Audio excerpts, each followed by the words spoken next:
the easiest way the police are able to deny bail to a person accused of an offence, even if it is a minor offence. If it is a non-bailable offence, it is very, very easy for the police to ensure, of course it is not their prerogative, but it's very easy for the police to ensure that the person does not get bail from a court of law, even if it is a minor offence.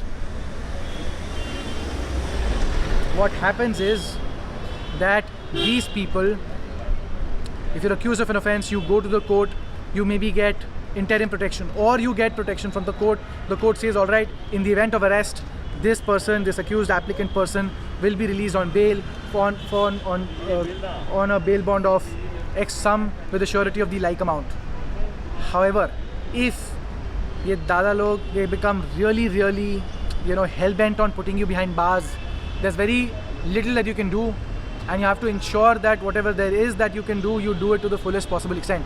What happens is, and I have to warn clients whenever I get them anticipatory bail, or whenever they are arrested, they are in custody and I get them out of jail, I always have to tell them that there is always this little demon, this little grim reaper hovering over your head, which is the power of the police, because they are the the people who are in charge of registering offences which are of a cognizable nature. So if, for example, Amish Agarwal was to commit an offence or allegedly committed an offence, and now the police want to ensure that bail is denied, he's a good lawyer, so he goes to the court, he makes a passionate submission, and then he gets anticipatory bail from the court.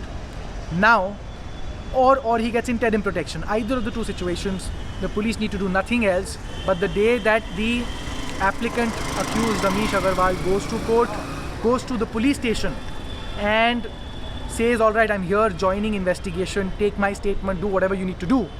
The police will just, when they want to, because they don't like Amish, what they'll do is they'll register another FIR saying that Amish came to the police station, threatened, intimidated, beat me up, punched me, any of this sort. Or a very simple thing that I saw a police officer do is, I was about to go to court in a murder case to present some document, but this person, Amish Agarwal, he grabbed me and grabbed my throat, grabbed my clothes, tore off my necklace, something of that sort, and prevented me from going to the court.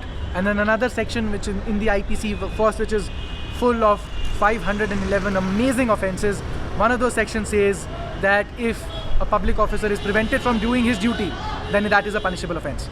And in this particular case, this officer also did this exact same thing. The officer was motivated because the complainant was a dear friend of the officer was a dear friend of the complainant. So we got anticipatory bail, and when they went to join investigation, the accused applicants, the investigating officer registered another FIR and said that they did this. Of course, that was a very extreme example, but I see it happen ever so often in a lot of cases that the police will say, no, there are multiple cases registered against the accused applicant person, therefore, my lord, the bail application should be denied. And the difficulty is, bail jurisprudence is such that they say the antecedents of the person will be looked into. Of course, conviction and acquittal is a very long stage, it's a very different matter altogether. But if there is an allegation against me today, and tomorrow there is another allegation against me, they register another FIR, and of course, they are doing their duty by registering an FIR in a cognizable offence. But the moment another FIR is registered, they will go and fight tooth and nail and say, this man's bail, if it already granted, should be cancelled, or if interim protection was granted, this interim protection should be set aside and the anticipatory bail application should be dismissed.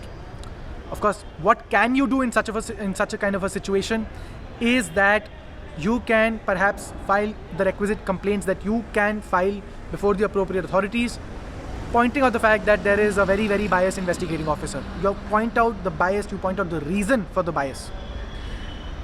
And that kind of helps you a little bit, if you can get the investigating officer changed in the matter by giving repeated complaints showing the exact bias of the investigating officer. There are other things you can do. You can approach the magistrate for monitoring of investigation under section 156 clause 3 of the Criminal Procedure Code, even as an accused person, according to the very, very liberal, open interpretation of Section 156 Clause 3 by the Honorable Supreme Court in the matter of Sakiri Vasu. I believe it's versus State of Uttar Pradesh. There is also applications you can file under Section 91 of the Criminal Procedure Code, which talks about the power of the magistrate court to at any point of time during inquiry, investigation, trial to call for any document or anything. And of course, the Supreme Court of India in the matter of Debendra Nath Padhi had reduced the scope of Section 91 and said that no, accused person cannot invoke it unless at least until the time of defense evidence. However, there are subsequent judgments of several courts which say that in certain situations the accused person in a limited scope can invoke Section 91. Say for example the judgment of Suresh Kalmadi, where the accused person's request for preservation of the CDR of the alleged time was directed to be preserved because 1 year period is what you get. Otherwise, after that, by law, the telecom companies are mandated to keep it for 1 year, the CDR of any number. After that, everything gets deleted. These are a couple of things that you should be mindful of. Of course, our protectors are there to ensure that justice is being done.